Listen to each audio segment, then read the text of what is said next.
This all started with you being a true friend.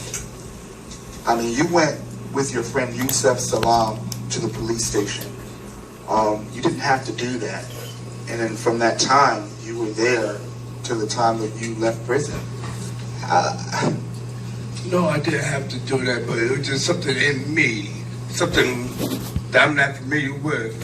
I just said, I ain't gonna fly leave my boy. I mean, try to hang out with my boy as long as I can, without me even knowing the backdrop to the future madness. Would you have ever thought that you would have been in that position, that it would lead you where the life that you led? No. More importantly, what was touching me during the movie, and I don't see how that picture is, when the judge said, and you got the account that you were guilty. How did you feel, and what was going through your mind when you heard that judgment? Well, before I came out to the courtroom, and my regular court officers, it was on the outside of the gate. But when the verdict came through, my angels as court officers, they came to me already. So they had pretty much already embraced me for the verdict. It was like you're looking at 3 charges. When you go in the courtroom, act like you don't know. I told you this. I got you. So they just sexual abuse in the furnace, riot in the furnace, and sexual abuse, riot. I think it was an assault in the furnace.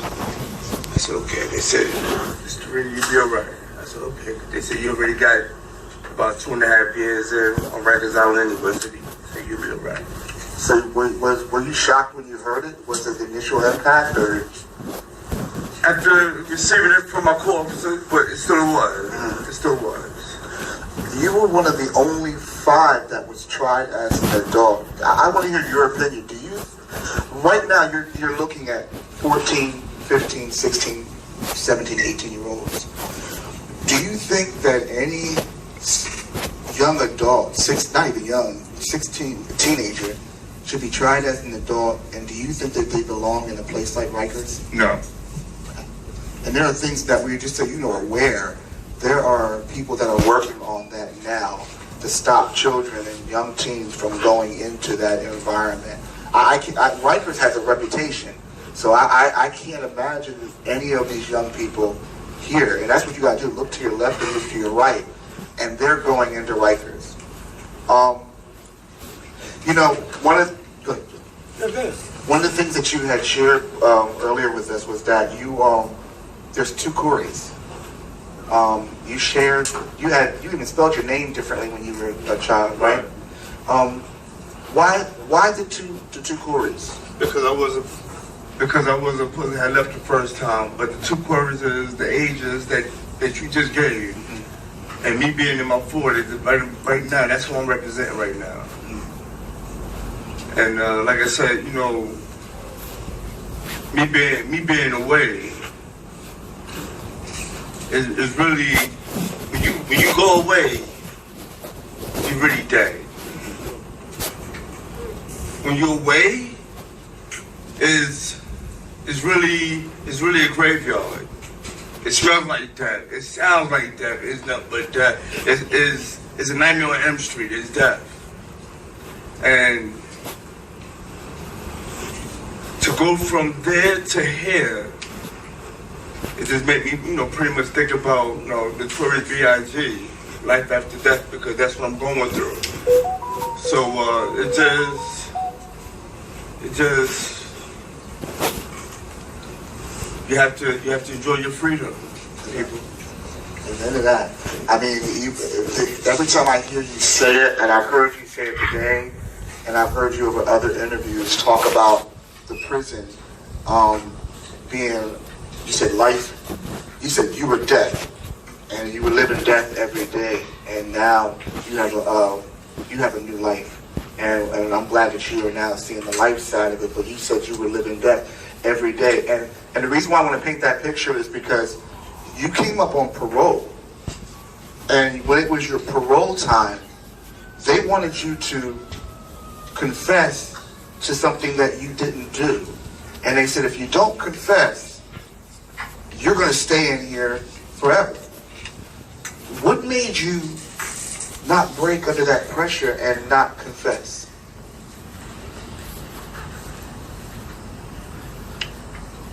Well, pretty much the beginning of my parole kicking off. Just hearing from the parole board. We all kind of wish that you received more time than what you had, so you can stay here a lot more longer. So pretty much when I received that in my little young brain, I guess it carried over with me. So when you locked up people from 16 up to your 20s, up to your 30s, you becoming that institution. And when you become that institution, you become cold, very cold. Everything about you is cold because you've been there for so long. So, just I guess upon my last visit to the parole board, I guess my state of mind was, I'm gonna finish out my sentence. I don't need y'all to tell me when I can go home or what have you. I'm good. But as I found myself learning a little afterwards, around that time when he was in office, Governor Pataki, he was in the magazine talking, to those with serious cases that was going before parole board, that was going home off of it and recommitting the same crime.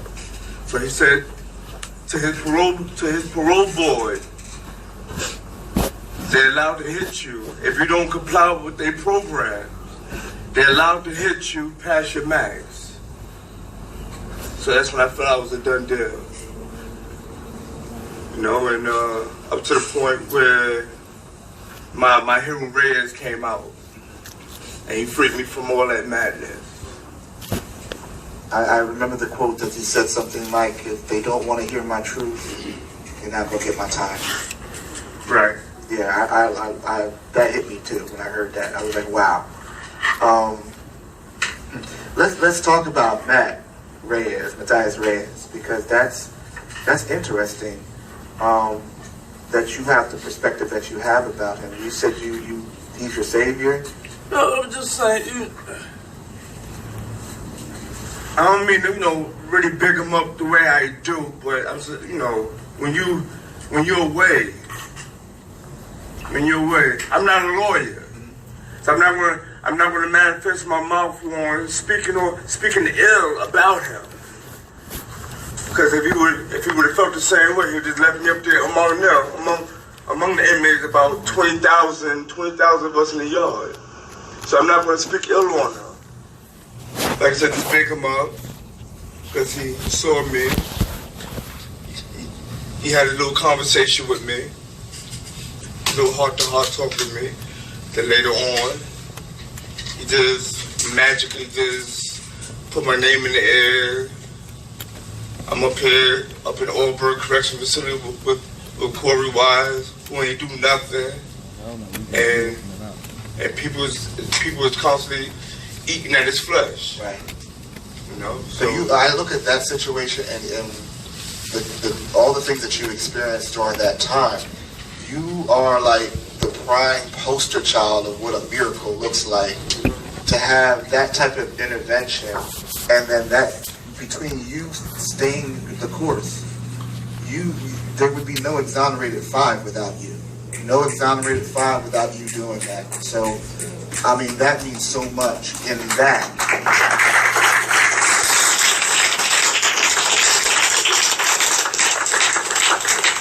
We were talking last night when we were sharing, and we were talking about what you could do.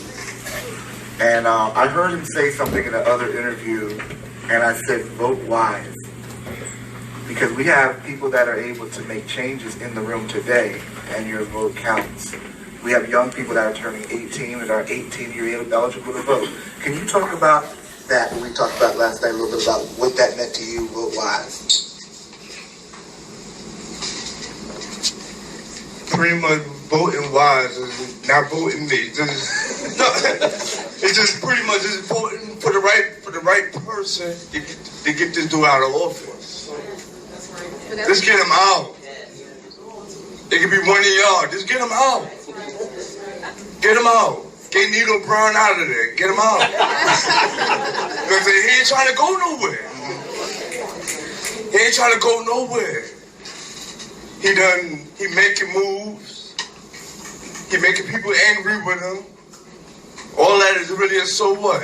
Just, let's get him out of there. Because all this impeachment, he should have been gone. If he ain't going yet, he's not going.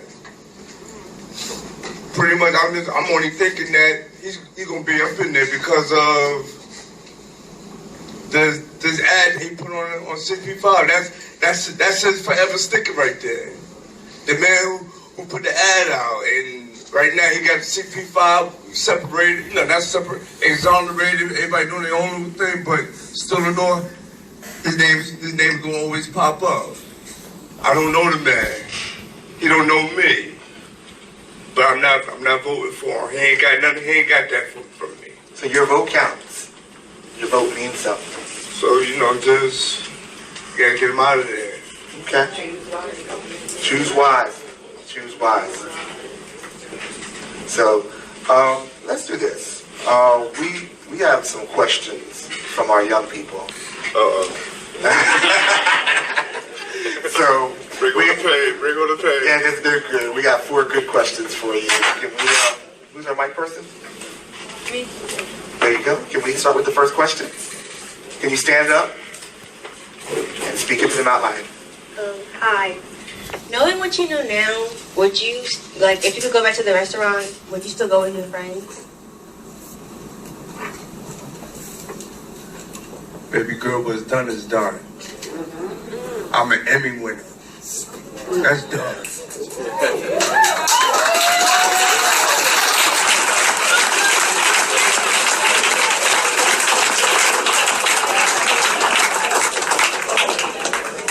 All I can really do on that note, baby girl, is speak to my future as well as me being a past. Don't do what I did. Take it behind home. If you're smart like that.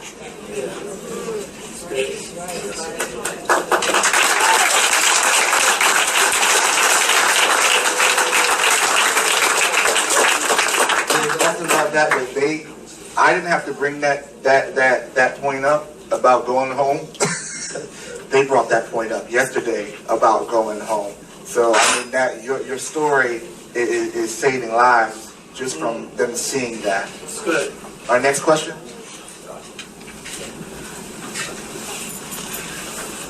In the Netflix series, it showed that you had struggles with your literacy.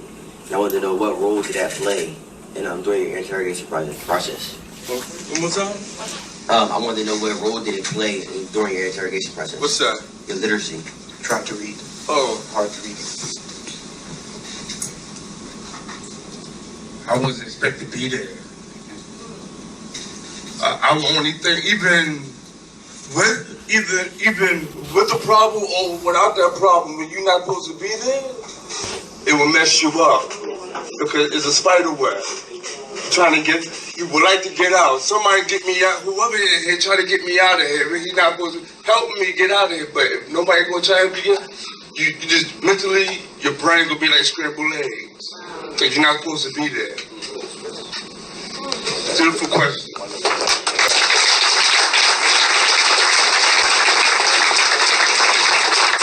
Our third question.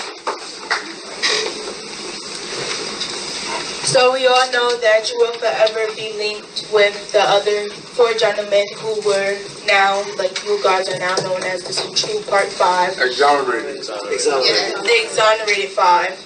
I apologize. Yeah, you go. How did it feel being the only person to have the longest sentence?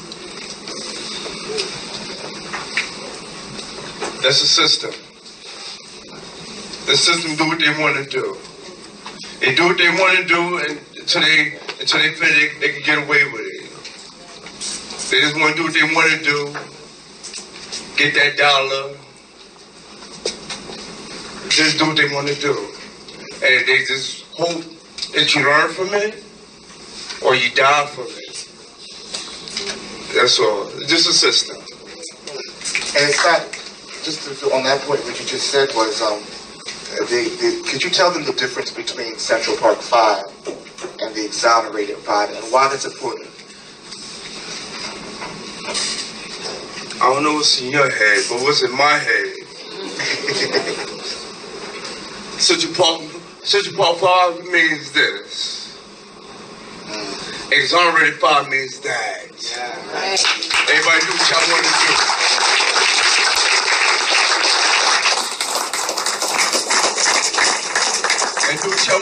You do what y'all want to do, and be careful why you do what you want to do. Awesome. Our last question. Good. One more.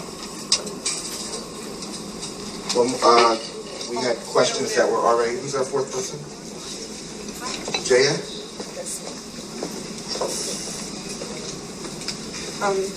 Do you still reside in New York? And if so, how does it make you feel to live in a city with a justice system that has convicted you? Well, I am, but I'm not in that area no more. I'm dealing with a new city. I'm not dealing with an old city. So I'm dealing with a new city. That the new city has nothing to do with the old city. So that'll be my way of just keeping it moving and not trying to disturb nothing, not unless it requires my presence. We have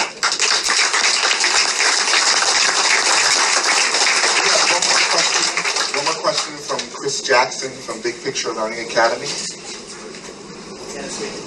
Yeah, you need a mic.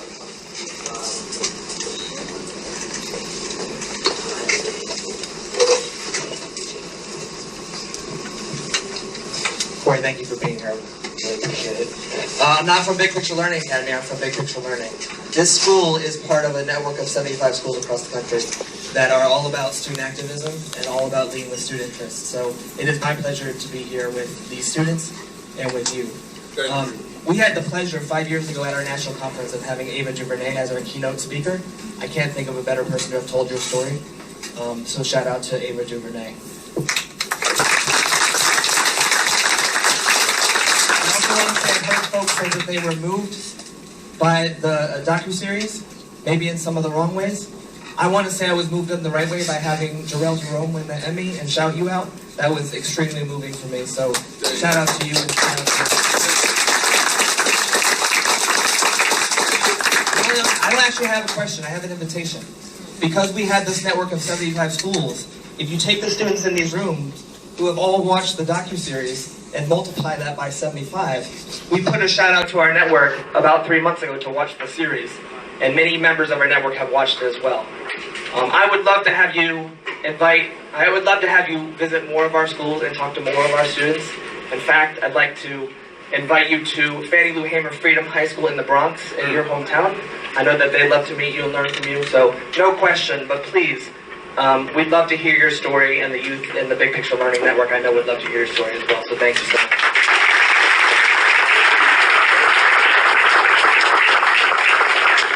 As I ended on this point before, and I kind of went ahead of myself, but without your strength to endure, there would not be the exonerated 5. And I am thankful to know you. I'm thankful to be able to be a part of sharing this story. And I don't think you realize how much you've impacted this generations that are in this room today. So I give you love. We give you love, and we thank you for coming.